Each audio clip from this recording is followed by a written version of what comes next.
I wanted to start with our mutual friend, though, Matt Strom. The first time I interviewed him, he told this incredible story that went super viral on the internet about his time with you guys at Neosho.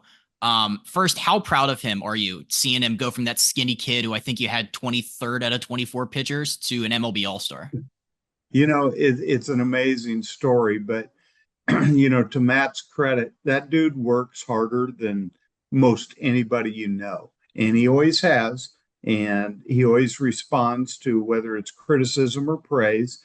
And we knew he was going to do great things after about 3 weeks after we had the Come to Jesus meeting in my office. That meeting where I think, can you tell that side of the story where you were talking to your pitching coordinator who recruited him from that camp in Kansas? Yeah, Matt remembers it a little different than I do, but it probably lies somewhere in between our two stories. But I've always been the kind of guy that never let the facts stand in the way of a good story. So, Matt came and when Mike Sadler saw him, he was an 82, 83 left-handed arm with a great frame, obviously, to add some bulk and let him throw. When he came to us, his first outing in the fall, he was like 77, 78. Didn't think much about it. Was next outing, he was 78, 79. Still not good. And I brought him in my office and I said, dude, what are we doing? And I said, we can't afford to waste time and effort if that's what we're going to get. And I said, I was trying to inspire the young man, right? And Matt took it all literally, which is fine. All of a sudden, the next outing, 83, 84, next outing, 86, 87. And then it just kept climbing. And that dude probably had a chip on his shoulder from day one after that meeting. When we opened up the spring, he was sitting 88 to 90, and he just continued to get better from that day forward.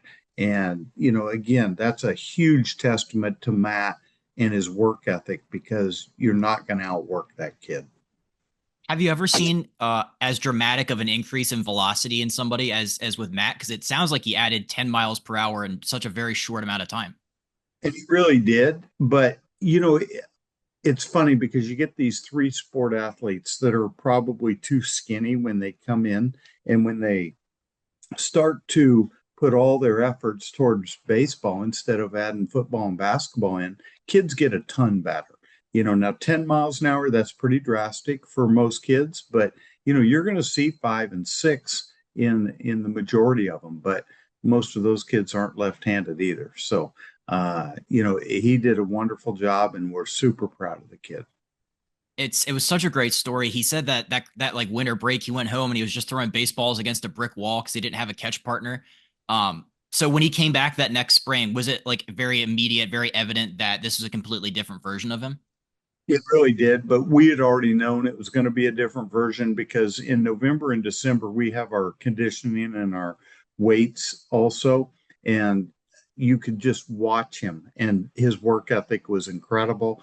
He was getting after it every day. You could see physically he was getting stronger, and we just put the bats and balls down for those 2 months, so we knew what was going to happen in January. Now, to the success he had that first year, probably not as expected, but his second year, 100% expected.